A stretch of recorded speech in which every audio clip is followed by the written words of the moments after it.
সময়পুর গ্রামে অর্ণব নামে একজন শিল্পী বাস করতেন।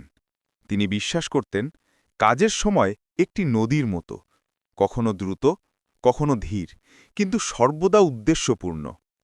অর্ণবের দিন ৩টি ভাগে বিভক্ত ছিল। ১.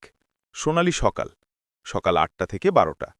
এই ৪ ঘণ্টা ছিল তার সবচেয়ে গুরুত্বপূর্ণ সময়। সতেজ মন নিয়ে তিনি তার চিত্রকলার সবচেয়ে কঠিন অংশগুলি সম্পন্ন করতেন। এই সময় ছিল সম্পূর্ণ একাগ্রতা এবং দ্রুত গতির। ২. সন্ত দুপুর, দুপুর ১২টা থেকে ১টা। ঠিক দুপুর ১টায় তিনি সব কাজ থামিয়ে দিতেন। এটি ছিল খাবার এবং গ্রামের পুকুর পাড়ে হেঁটে আসার জন্য। অর্ণবেটিকে বলতেন মনকে জল দেওয়ার সময়। ৩. মৃদু বিকেল, দুপুর ১টা থেকে ৪টে। দ্বিতীয়ার্ধে কাজের গতি কমত। এই সময় তিনি নতুন রং মেশাতেন, উপকরণ গোছাতেন, অথবা